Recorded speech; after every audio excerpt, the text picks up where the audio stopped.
अवाजी समातुन ताई radio voice of Sindh London. Sindh दुश्मन है दस्तूर, हम मेरिट बचाने निकले हैं,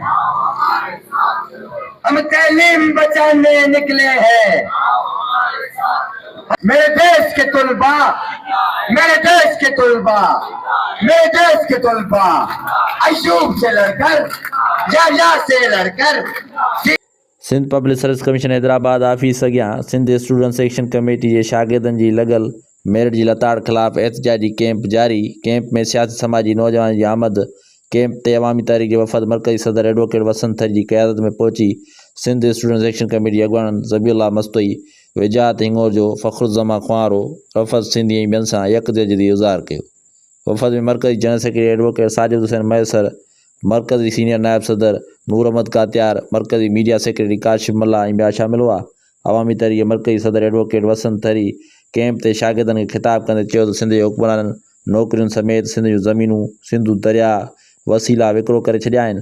सिंध हुकूमत लाइ सिंध जे हर शइ बाज़ार जो विखराए मुंसफ़ी किसे वकील करे, किसे मुंसफ़ी चाहे।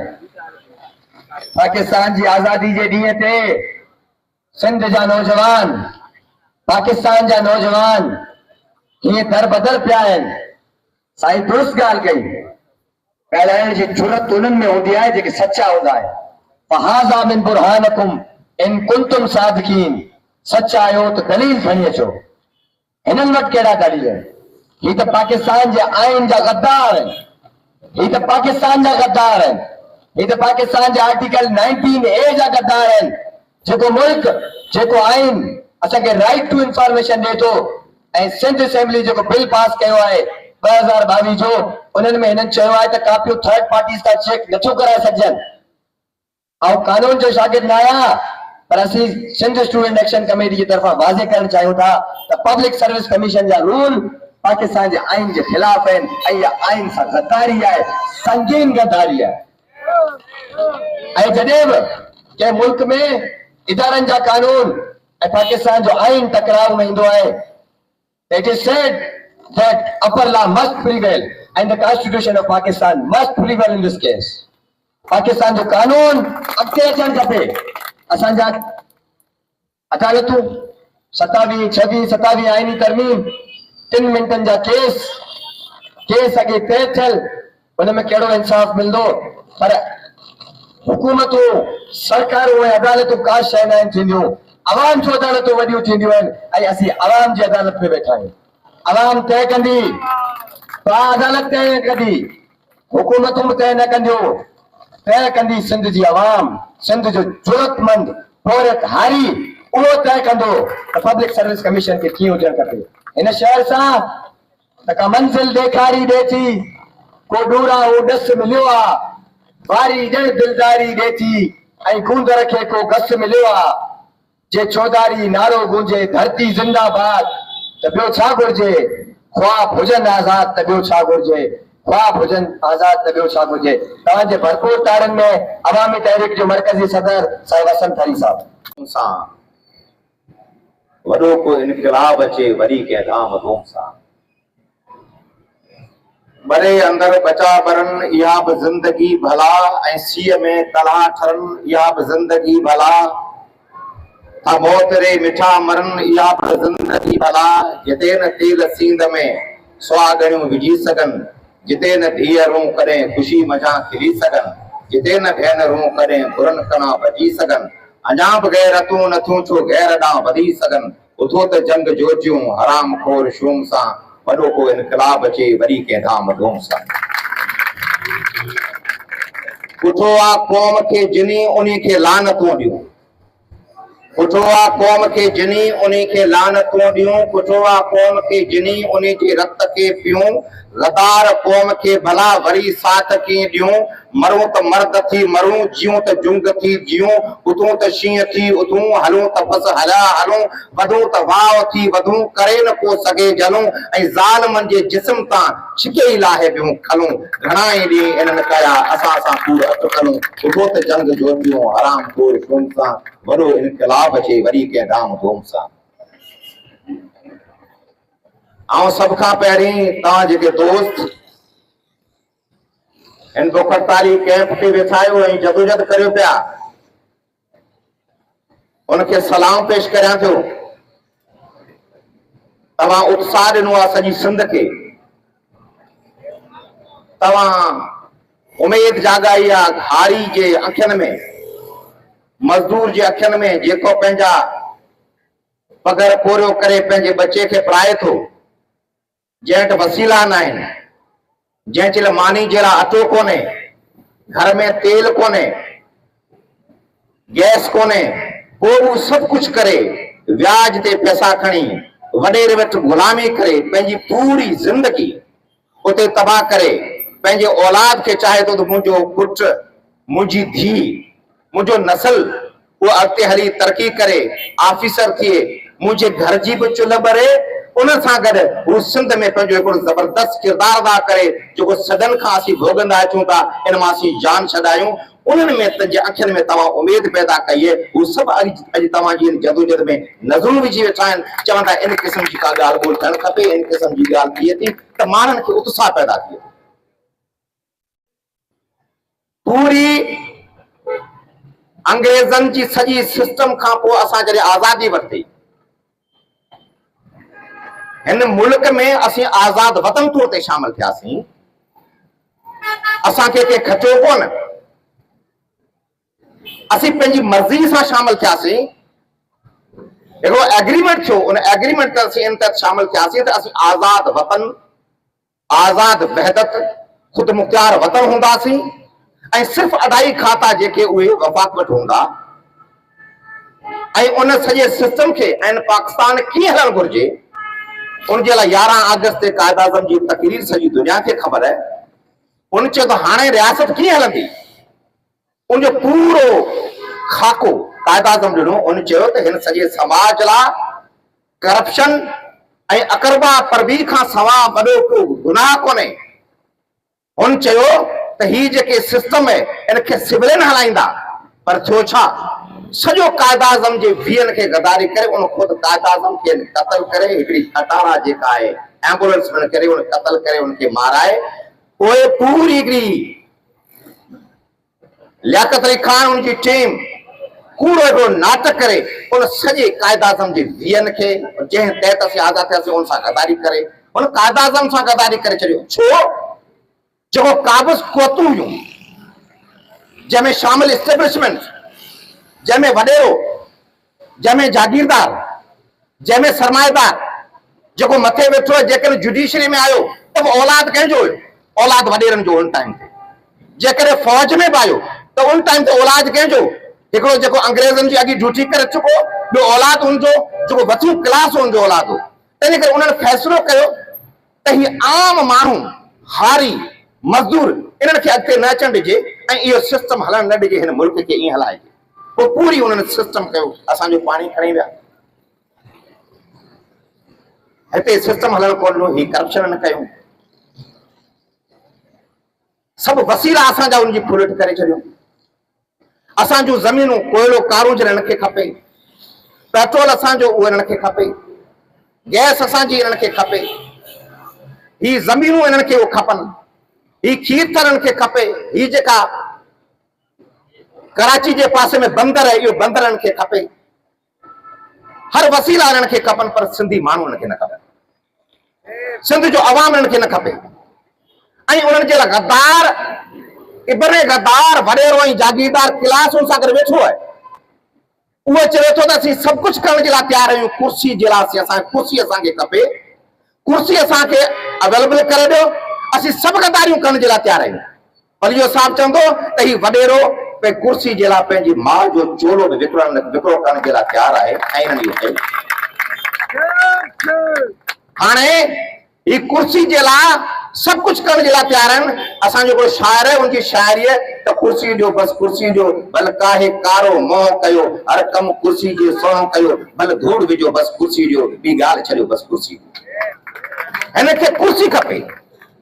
इन कुर्सी जे लाइ छा कयो, इन कुर्सी जे लाइ असांजे दरिया दादले खे टुकड़ा टुकड़ा करे कैनाल ठाहे असांजे हिसे जो पाणी इन पंजाब खे ॾेई छॾियो कुर्सी जे लाइ। इन्हनि खे कुर्सी जे लाइ छा कयो, इन कुर्सी जे लाइ चयो त ही ॿेठ जेका आहे डिंगी वारा बेच इहे सभिनि वफ़ाक़ी ॾियण जे लाइ हमरा तयार थी वियो। इन कुर्सी जे बचण जे लाइ इनखे कानून जो सॼो लिखी ॾियण जे लाइ तयार थी विया। उन ते हाई कोर्ट फ़ैसिलो कयो त बाबा ही कानून जर न कटबो। इन ते सिंध गवर्नमेंट जेका उनजे ख़िलाफ़ फेडरल आइनी कोर्ट में वई आहे, सुप्रीम कोर्ट में वई आहे, जेको हाणे केस फेडरल आइनी कोर्ट में वियो, इहो सिंध गवर्नमेंट वई आहे। छो त कुर्सी खपे। इन कुर्सी जे लाइ इनखे चयो त सिंध जूं ज़मीनूं, कचे जूं ज़मीनूं, इलाइक़नि जूं ज़मीनूं, अवेक्टिव प्रॉपर्टी, एनिमीज प्रॉपर्टी, ये टोटल जेके सिंध जे हारनि खे मिलण खपनि। त हारी सुखियो सताबो थिए। इन्हनि चयो न, ये टोटल ज़मीनूं असीं कारपोरेट फार्मिंग जे हवाले करे मल्टीनेशनल कंपनी जे हवाले कंदासीं। उन्हनि लाइ board of investment amendment act आंदो, उन्हनि ते सदर ज़रदारी कई। उन ते सही जेका आहे पीटीआई जे सदर उन वक्त जो जेको उन कई, पीपल्स पार्टी उन सां गॾु हुई, नवाज शरीफ उन सां गॾु। छो ये सभु छा जे लाइ वेठा आहिनि? कुर्सी खपे। उन लाइ बोर्ड ऑफ इन्वेस्टमेंट एक्ट ठही वियो, उन्हनि ते SIFC ठही वई। उन जे लाइ ग्रीन इनिशिएटिव जो प्रोग्राम जेका आहिनि कया, छा जे लाइ? कुर्सी खपे। इन सभिनी सम्झो त हिन कुर्सी जे विच में किथे न किथे अदलिया साम्हूं ईंदी, अदलिया रुकावट बनबी।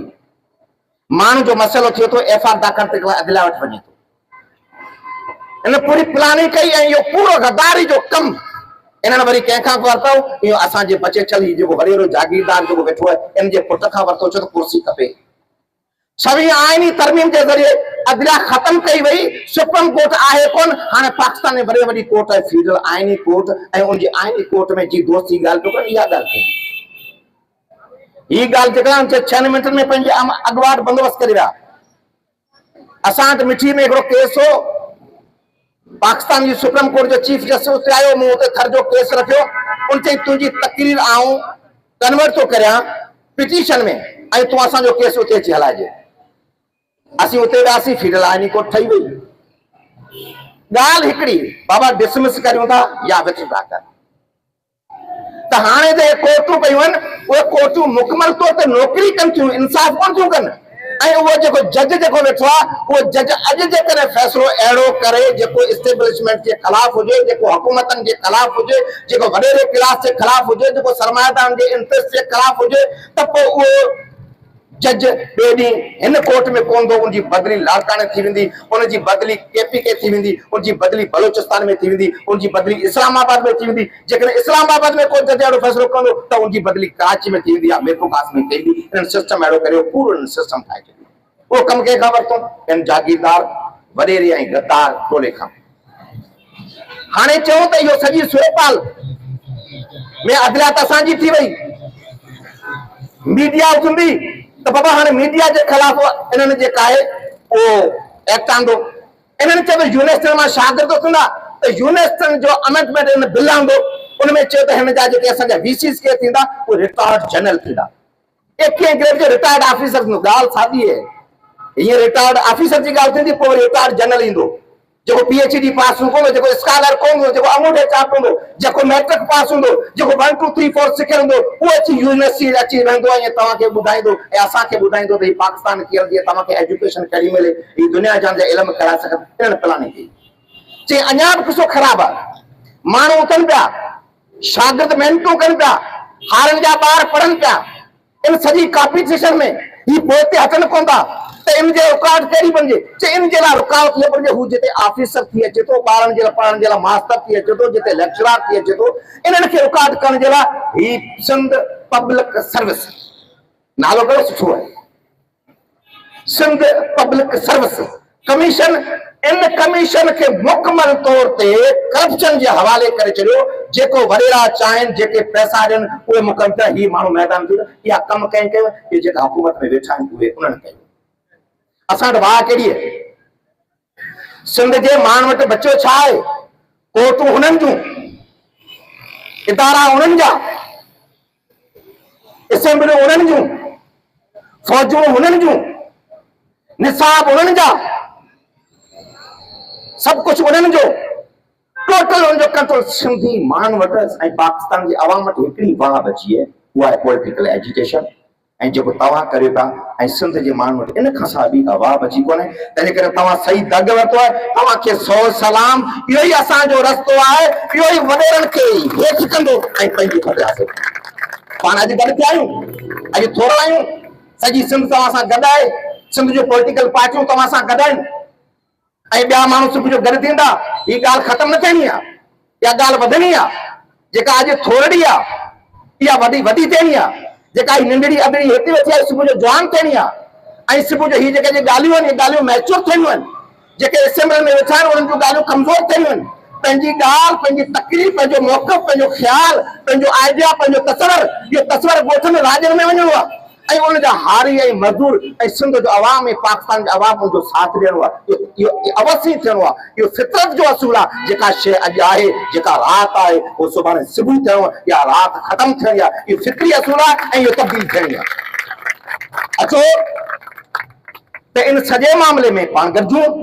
असीं अवामी तहरीक तव्हांजे सभिनी मुतालबनि जी हिमायत करे थी, तव्हां सां गॾु आहिनि। ही तव्हांजा मुतालबा न आहिनि, ही सिंधी क़ौम जा मुतालबा आहिनि, सिंधी हारी जा मुतालबा आहिनि, सिंधी मज़दूर जा मुतालबा आहिनि, ॻोठनि जा मुतालबा आहिनि, सिंधी अवाम जा मुतालबा आहिनि। जेके इहे सभु मुतालबा असांजा पंहिंजा आहिनि ऐं इन्हनि में तव्हां पहल कई आहे, तव्हां अॻुवाणी कई आहे, नौजवान जेका अॻुवाणी कई आहे। तव्हांखे दुनिया जे इल्मनि जा अञा वधीक तव्हां वाक़िफ़कार आहियो। असांजो हारी उहो वाक़िफ़कार कोन्हे, तव्हां उन्हनि खां वाक़िफ़कार आहियो। ऐं तव्हां जेकॾहिं पॉलिटिकल एजुकेशन में शामिल थियो था, तव्हांजा ख़्याल, तव्हांजा इल्म, तव्हांजूं ॻाल्हियूं, तव्हांजूं सम्झ, तव्हांजा जोश, तव्हांजा जज़्बा, तव्हांजूं हिमतूं जेकॾहिं पॉलिटिकल एजुकेशन में इंसान जे गॾु थियनि था, इहो सिंध जे लाइ तमामु वॾो सोण आहे। असीं सम्झूं था इहो असांजे लाइ फ़ख्र जी ॻाल्हि आहे। तंहिंजे करे तव्हांजी जदोजहद बि सिंध जे लाइ फ़ख्र जी ॻाल्हि। असीं कामयाबु थींदासीं, पाण कामयाबु थींदासीं, पाण गॾु आहियूं, हीअ वेड़ो हलंदियूं रहंदियूं। हाणे इन सॼे मामले में ही सभु वसीला जेके आहिनि, इन वसीलनि जे थुल्ह लुट जे लाइ नओं नाटक कयो आहे। हाणे ही सूबो ठाहिण जी ॻाल्हि था कनि। नवां सूबा खपे छा? खपे हिनखे मैदनियात, खपे छा? खपे हिनखे पाणी, खपे छा? खपे हिनखे कारूंजर, खपे छा? खपे हिनखे ज़मीन। कारूंजर जे मामले तां कराची खां आवाज़ अचे थो, कारूंजर जे मामले तां काचे खां आवाज़ अचे थो, सखर खां आवाज़ अचे थो। ऐं कराची में जेकॾहिं का दहशतगर्दी थिए थी त सॼी सिंध थी पए थी। त सिंध जो जेको जॉइंट आवाज़, जेको कलेक्टिव आवाज़, कराची खां कश्मीर ताईं ऐं किंजर खां हितां खां वठी कारूंजर ताईं जेको जॉइंट आवाज़ अचे थो, उन आवाज़ खे बाइफ्रिगेट करण जे लाइ, उनखे कटण जे लाइ हिन चवनि था त नवां यूनिट ठाहिजनि, सूबा ठाहिजनि। पोइ चवंदो बाबा कराची जो मसइलो आहे, हुन सूबे जो मसइलो आहे, हीउ नंगर वारनि जो मसइलो आहे, हीउ सखर वारनि जो मसइलो आहे। पाणी जेके सिजावल छठे ऐं बदीन में पाणी जी खोट, त सखर वारो चवंदो मूं वटि त पाणी जाम आहे, आउं हुनजे लाइ जदोजहद छो करियां। हीअ हुननि साज़िश कई आहे। असल नज़र कंहिं ते आहे? असल नज़र असांजे वसीलनि खे। तंहिंजे करे वसीलनि जे नज़र जे ख़िलाफ़ उथी खड़ा थियूं। असांखे तजुर्बो आहे त जॾहिं बि रियासत का कमु करणु वेंदी आहे त जेको पब्लिक जो आवाज़ या पब्लिक जो जेको मौक़िफ़ अचणु खपे, उनजे लाइ पंहिंजा हथराती माण्हू बि तव्हां पैदा कंदा आहिनि। ऐं उहा ॻाल्हि कहिड़ी कंदा आहिनि? जेका पब्लिक कंदी आहे। असांखे ख़बर कोन्हे जॾहिं थरपाकर में कोयले पियो कढे वियो तॾहिं चयो त तव्हां तरक़ी जा मुखालिफ़ आहियो। अब तरक़ी कहिड़े कम जी? तरक़ी त असांखे कोन मिली। तव्हां असांजे एतिरनि ॻोठनि खे आबाद कयो, तव्हां उनखे माइग्रेट कराए, उहो ज़मीनूं असांखे त कोन मिलियूं। 2600 मेगावाट थरपाकर मां बिजली पैदा थिए थी। उन मंझां सिर्फ़ जेके कनेक्शन थरपाकर में लॻल आहिनि, सिर्फ़ 10 मेगावाट थरपाकर खे ॾिना वञनि त जेका थरपाकर में लोड शेडिंग थिए ई न, सिर्फ़ 10 मेगावाट। 2600 वञे थी, वो 2600 मेगावाट असांजी है, सिंध जी है, वो होॾां खणी वञनि था।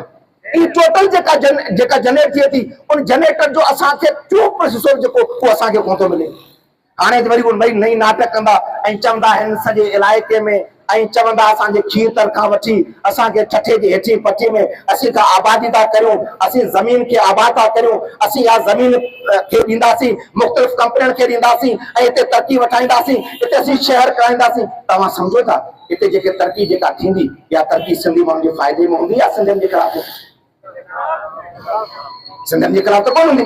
हिते जेको ज़मीनूं मल्टीनेशनल कंपनियुनि खे ॾिनी वेंदियूं ऐं पाणी असांजे हिसे जो उन्हनि खे ॾिनो वेंदो ऐं उनजी उपत जेका आहे उहो उपत ॿियनि मुल्कनि खे ॾींदी, इहो सिंधियुनि जे फ़ाइदे में आहे, सिंधियुनि जे ख़िलाफ़ आहे? सिंधियुनि जे ख़िलाफ़ आहे। सही सिधी हिते जेके शहर ॾाढींदा उनमें धारियां आबाद कया वेंदा ऐं सिंध माण्हुनि खे अचण जी इजाज़त कोन ॾी। इहा तरक़ी सिंध जे फ़ाइदे में आहे, सिंध जे ख़िलाफ़ आहे? सिंध जे ख़िलाफ़ आहे।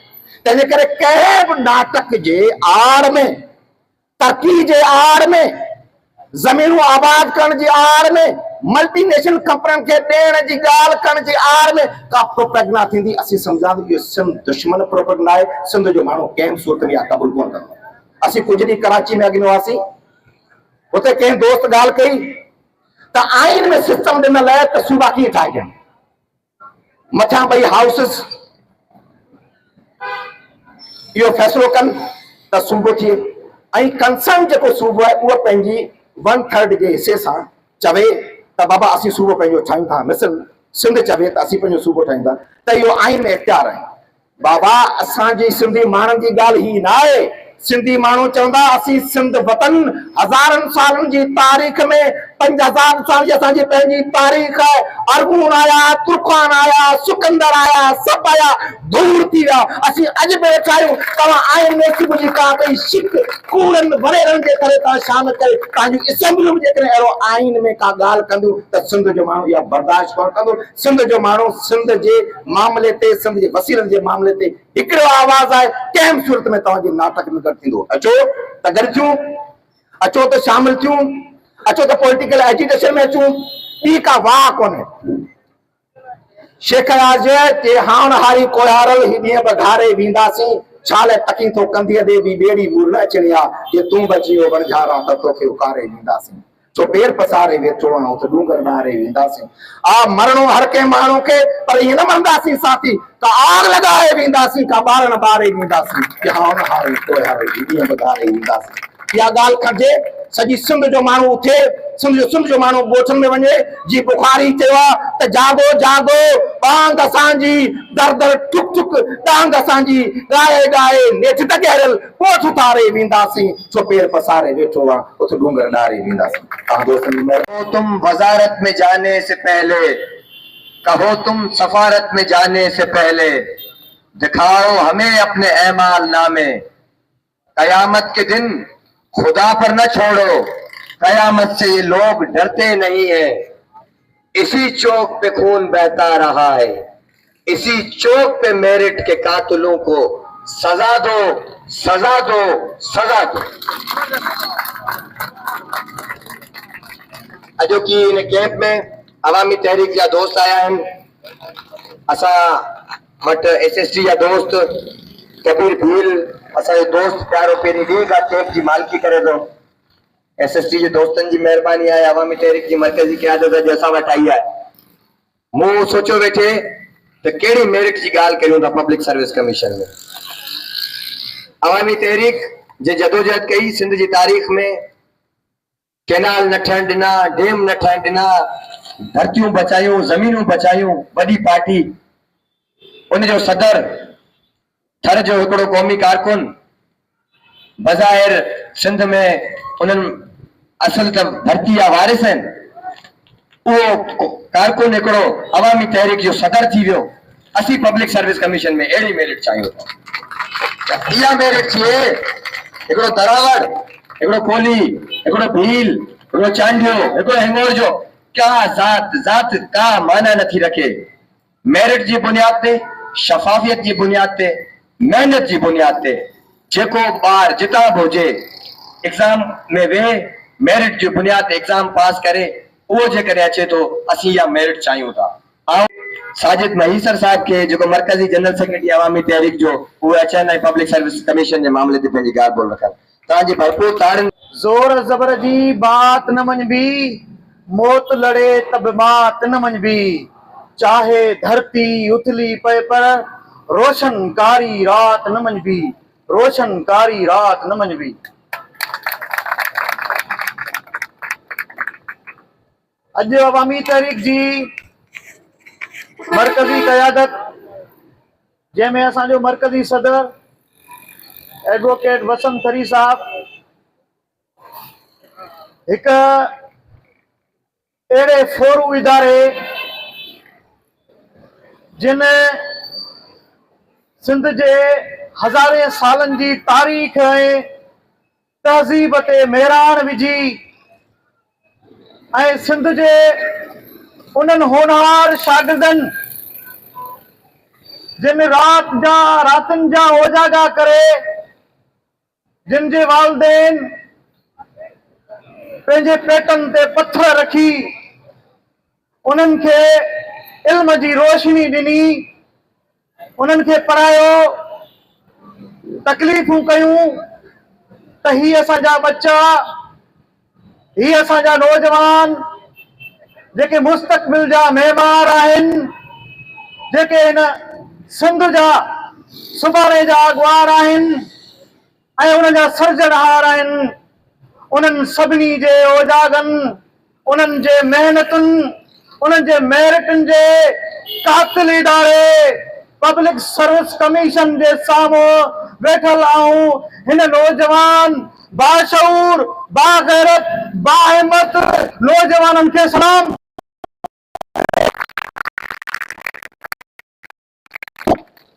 वतन जे चाइनीज़, जैपनीज़ ऐं दुनिया में जेके ईस्ट वर्ल्ड में असांजा नौजवान आहिनि, 18 सालनि खां वठी 30 सालनि जे नौजवाननि जो तव्हां रेशो ॾिसो, उहे समूरा नौजवान मुल्कनि जा मेमार आहिनि, मुल्क उहे था हलाइनि। असां वटि मुल्क केरु थो हलाए?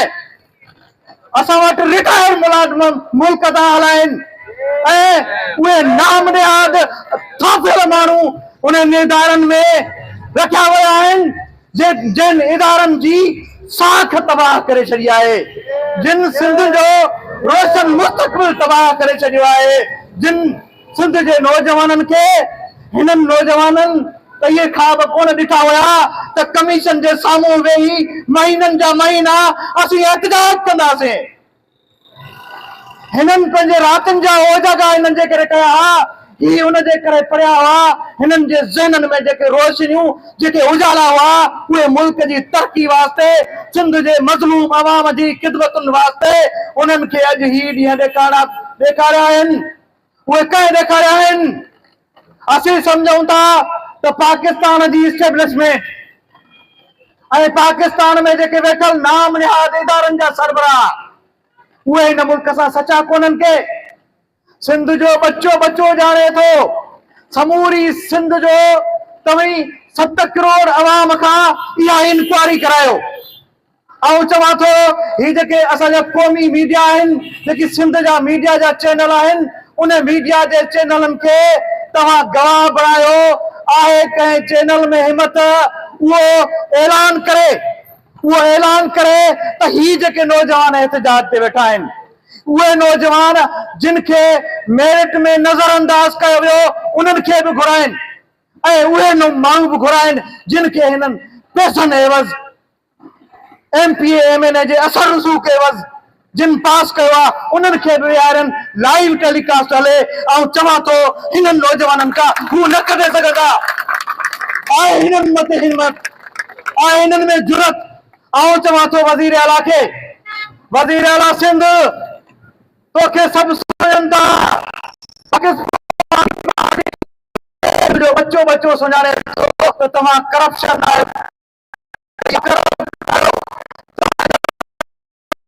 पर यादि रखो ही नौजवान मुल्क जो सरमायो अथव। यादि रखो हिननि जा रस्ता रोके तव्हां मुल्क जी ऐं सिंध जी तरक़ी जा रस्ता रोके छॾिया आहिनि। तव्हां मुल्क खे तबाही तरफ़ वठी पिया वञो। अॼु 14 अगस्त आहे, अॼु 14 अगस्त आहे। ही मुल्क जा जेके असांजा नाम निहाद स्टेक होल्डर्स आहिनि, इन ॻाल्हि जी सोच वीचार कनि, गौर कनि त ही नौजवान हिते छो वेठा आहिनि। 22 ॾींहं थी गुज़रिया आहिनि। 22 ॾींहंनि में हितां जो को बि चूंडियल नुमाइंदो ऐं हिन इदारनि जा जेके सरबराह आहिनि, हिननि वटि छो न आया आहिनि। असीं इल्ज़ाम था लॻायूं त हू इन जे करे न आया आहिनि त हू मुजरिम आहिनि, हिन नौजवाननि जा, ईंदड़ नसलनि जा मुजरिम आहिनि। ऐं जे करे हिननि जे साम्हूं ईंदा त हू फेस न करे सघंदा। हुननि में एतिरी जुरत ई कोन्हे त हिननि खे फेस कनि।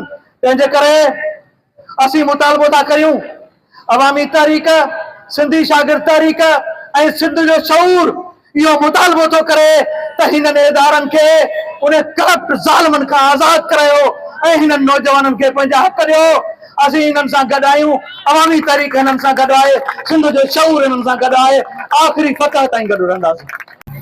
मुझे ख्याल में है बेहया हुक्मरान जिन करप्शन कई आहे, जेके चोर हूंदा आहिनि उहे चवंदा छा त असीं पंहिंजी ॻाल्हि मञींदा छा। पर हाणे हिननि नौजवाननि जी सघ ॾिसी उन्हनि खे बि कुझु थरथुलो आयो हूंदो, ज़रूरु आयो हूंदो, सम्झां थी। पर उहे बेनका आहिनि, हिननि खे अञा बि प्रेशर जी ज़रूरत आहे। नौजवाननि जी ताक़त अञा हिननि ॾिठी कान्हे। ऐं सम्झां थी त पाकिस्तान जेको ठहियो जॾहिं 1947 में, त असां सां इहे वाइदा वचन थियल हुआ हिननि जा सभिनी सूबनि सां त बाबा तव्हांखे ख़ुदि मुख़्तियारियूं मिलंदियूं ऐं सभिनी सूबनि खे पंहिंजे जीअण जो हक़ु मिलंदो। जीअण जो हक़ु त हिननि खसे वरितो सभिनी न, सॼे अवामनि खां, ग़रीब अवामनि खे रोड़ाए छॾनि। पर नौजवाननि जा मुस्तक़बिल बि हिननि कोन छॾिया आहिनि। बाबा सभु वञी खाओ, पर नौजवाननि खे मेरिट ॾियो त हू जीअं अॻिते हली हिन समाज खे जोड़ण जा जेके आहे नुमाइंदा आहिनि, त हुन समाज खे जोड़ण में हू पंहिंजो किरदारु अदा करे सघनि। भला असीं सदाईं वेठा हूंदासीं छा, या इहे पाण सदाईं वेठा हूंदा छा। ईंदड़ वक़्तु त नौजवाननि जो आहे न, त उन्हनि जे मुस्तक़बिलनि सां खेॾण ऐं समाज सम्झां थी त मश्करी पिया कनि, मज़ाक पिया कनि। ऐं हिननि इन ॻाल्हि खे अञा सम्झियो कोन्हे त नौजवान केॾी ताक़त था रखनि, केॾी सघ था रखनि। अगरि हीअ असां हीअ त चङो ऐं त हिननि खे जस्ती ॾियां त वीहनि ॾींहंनि खां पोइ बि पंहिंजे मौक़िफ़ ते क़ाइमु ऐं पुरअमन तरीक़े सां पंहिंजो मौक़िफ़ पेश पिया कनि त बाबा असां गुलाब था तव्हांखे पेश करियूं, असां पंहिंजा पुरअमन आहियूं, असांखे फ़क़ति पंहिंजा हक़ ॾियो। त हक़ घुरण त ॿियो त कोन्हे, इहो त हुननि जो राइट आहे, हिननि जो सम्झो हक़ आहे, हिननि खे मिलणु खपे। जेकॾहिं नथा ॾियनि, हिननि अलाए छा सोचियो आहे, त हुनजो जवाबु त ॾियनि न, त बाबा ॾींदासीं कोन ॾींदासीं, हा कनि या न कनि। को भला हुकूमत जो को बि माण्हू, को नुमाइंदो को उन शइ सां लाॻापियल को अचे, या वज़ीर अला खणी अचे ॿ पेर भरे टंगू सुकी वरितसि, हैदराबाद ताईं नथो पहुची सघे छा। बिलाल छो नथो अचे, बिलाल खे अचणु खपे। पार्टी जो तूं एॾी सारी पार्टी जो नुमाइंदो आहीं, सिंध जो हुकुमरान जी वाॻू खणियो वेठो आहे पंहिंजे हथनि में। त नथो थिए, तूं नौजवान, तूं जेकॾहिं नौजवाननि जी नुमाइंदगी करे त तोखे ईंदड़ वक़्त में वॾो कर मैंडेट मिले। पर तूं हुन ॻाल्हि खे सम्झी नथो। इन करे असीं चऊं था हुकुमरान होश जो अखियूं ठाहे ऐं सम्झ खां कमु वठनि। हिननि नौजवाननि जी जेका डिमांड आहे, जेका घुर आहे, उहा हिननि जी फौरन पूरी कनि। पर जेकॾहिं इहे ख़ुदा ख़ासि था, असीं नथा चाहियूं त इहो इमोशनल थिए, असीं नथा चाहियूं त का सिंध में का खूनरेजी थिए, का मारामारी थिए। पर हिननि जा जज़्बा केसि ताईं हुकूम कढींदा, केसि ताईं हुकूम ते ॾींदा, केसि ताईं लोड़ींदा। हिननि जा घर हूंदा, बचा हूंदा, माऊं हूंदियूं, भेणूं हूंदियूं, राज पाकनि वारा आहिनि के किथे जा, सॼी सिंध जा, ख़ाली हैदराबाद जा त कोन। त हिननि जे तव्हां जज़्बनि जी लताड़ न करियो। तव्हां महिरबानी करे महिरबानी करियो। महिरबानी इन करे था चओ जो तव्हां हुननि मसनदनि ते वेठल आहियो ऐं तव्हांजे हथ में वाॻूं आहिनि। जेकॾहिं तव्हां हिननि खे ॾींदव त इहो को तव्हांजो हिननि ते अहसान कोन थींदो। पर हिननि जो वाक़ई राइट आहे, हिननि खे ॾियणु घुरिजे। ऐं तव्हां जेकॾहिं तव्हां में सघ न आहे त पोइ आउं सम्झां थी त तव्हांखे कुर्सी ते इक़्तिदारनि ते वेहण जो को हक़ न आहे। अगरि मुंहिंजो नालो डॉक्टर रोशन जांडियो आहे, मां यंग डॉक्टर सिंध जो सदर आहियां। जीअं त तव्हांखे ख़बर आहे त सभई जेके इदारा आहिनि असांजा, जितां माना मैट्रिक खां अगरि शुरू कजे त सभई इदारा असांजा विकामियल आहिनि। उन में कोर्टुनि में बि ही कोर्टूं मैनेज था कनि। कोर्टुनि में जेके जोडिशरी माण्हू खणे थी, बार काउंसिल में हिननि जा माण्हू था अचनि, हुतां खां शुरूआत था कनि। पोइ मथे जेके जज अचनि था उहे बि पंहिंजा खणी था अचनि, उहे इंसाफ़ नथा ॾियनि माण्हुनि खे। ज़ाहिर आहे आख़िर में शागिर्दनि वटि या जेका बि ज़ुल्म जा सतायल माण्हू, रस्तो इहो हूंदो आहे त उहे एहतजाजनि ते वेहनि। ऐं एहतजाजनि ते वेहण, सोशल मीडिया ते आवाज़ु उथारण ते बि अॼुकल्ह जेके ते आवाज़ दॿाया था वञनि पिया। त सिंध जा जेके शऊर आहे, सिंध जो जेको शागिर्द आहे, उहो यंग डॉक्टर एसोसिएशन उन्हनि सां गॾु बीठी आहे हूंदो। छो त डिसीजन हिननि खे पाण खे वठिणो आहे ऐं कंहिंखे बि हिननि जी तहरीक हाइजेक करणु कोन ॾींदासीं। हिननि जी पंहिंजी तहरीक आहे ऐं इन तहरीक खे इनशाला असां पाम तकमाल ते पहुचाईंदासीं इनशाला। उन ई जोश जज़्बे सां जारी आहे। जंहिं ॾींहुं पहिरें ॾींहुं पाण शागिर्द गॾिजी करे वेठा हुआसीं, हिनमहिल मुख़्तलिफ़ धुरियूं सिंध खां कई अचनि पियूं। सिंध जा शागिर्द सिंध खां कई अचनि पिया। कराची, हैदराबाद, सखर, बदीन, ठठे जा माण्हू अची करे गॾु वेठा आहिनि हिनमहिल। ऐं हिकु ई मुतालबो आहे त मेरिट जी बहाली। असां मेरिट जी बहाली ॿुधाइणु चाहींदो आहियां। मेरिट जी असुलु बहाली आहे छा? मेरिट जी बहाली सिंध जे ख़्वाबनि जी बहाली आहे। जेके सिंध जा ख़्वाब, जेके औरत हारी मज़दूर ॾिसनि था पंहिंजे बचड़नि जे लाइ, पंहिंजे पुटनि जे लाइ, ऐं उहे ॾींहुं राति महिनत करे उन्हनि खे वॾनि शहरनि में मोकिलनि था त वञो तव्हां अकेडमीज़ जॉइन कयो, वञो तव्हां सेंटरनि ते पढ़ो, वॾियूं वॾियूं ॻरियूं फीसियूं भरे एजुकेशन खे एॾो वॾो हो त हिकु तबाह ऐं बर्बादु कयो वियो आहे। नंढा खां वठी करे मैट्रिक 9th में बि ही नौजवान महिनतूं करे पंहिंजा नंबर खणनि था ऐं होॾां वॾेरनि ऐं मीरनि पीरनि जा भोतारनि जा पुट A ग्रेड पैसनि ते वठनि था। ऐं सिंध पब्लिक कमीशन जी जॾहिं इम्तिहान ॾियणु अचनि था त उते बि हिननि खे उहो ई साॻियो मुंहुं ॾिसणो पवे थो। उन्हनि वॾेरनि जे पुटनि जो, उन ई वॾेरनि जेका उन्हनि वॾेरनि दलालनि जो जेके अॻु में मैट्रिक जी जेका मार्कूं वठी आया हुया A1 ग्रेड, ऐं हाणे बि सिंध पब्लिक कमीशन में टॉप करे था वञनि, त उन्हनि जे ख़िलाफ़ पाण वेठा आहियूं जिनखे पढ़णु अचे कोन थो, जेके अख जी ख़बर कान्हे का, जेके ABC जी ख़बर कान्हे का, उहे जॾहिं कमिश्नर थींदा, उहे जॾहिं SHO लॻंदा, उहे जॾहिं ASI थींदा, उहे DSP थींदा, त कहिड़ी सिंध संवारींदा? पोइ इहा सिंध संवारींदा त डंडा बीड़ियूं पाईंगाट माण्हुनि जे लाइ हूंदा, जेके यतीम मज़लूम क़ौम जेके आहे असांजी नियाणियुनि सां ज़ुल्म ॾाढ जबर हूंदो, हर रोज़ रतो शाण हूंदियूं, हर रोज़ कचे में धाड़ियल पैदा थींदा। असां हिन जे लाइ वेठा आहियूं मेरिट जी बहाली थींदी, सिंध जी बहाली थींदी, पोरियत माण्हू ईंदा, पोरियत हारी मज़दूर जो ॿार जॾहिं ईंदो उनखे ख़बर आहे त पघर कीअं वहंदो आहे, उनखे ख़बर आहे त महिनत छा थींदी आहे, उनखे ख़बर आहे त मेरिट छा आहे। तंहिंजे असां वेठा आहियूं, असांखे पक आहे त असांखे ज़रूरु हिकु ॾींहुं इंसाफ़ मिलंदो। हा, जे न बि मिले थो त हिननि जा जेके ज़ुल्म जेको हर रोज़ कनि पिया, हर रोज़ 47 खां वठी करे ॾिसो त मेरिट कोन्हे का पाकिस्तान में, 47 खां वठी करे मेरिट न आहे। ऐं असां मेरिट जे खिलाफ़ वेठा आहियूं, मेरिट जी लताड़ असां हिन महिल हाणे कतई बर्दाश्त कोन कंदासीं। असां शागिर्द तेसिताईं वेठा हूंदासीं जेसिताईं मेरिट जी बहाली नथी थिए। असांजा हौसला बुलंद आहिनि, उन शागिर्दनि जा हौसला बुलंद आहिनि, ऐं असां अञा वधीक महीनो वेही सघूं था।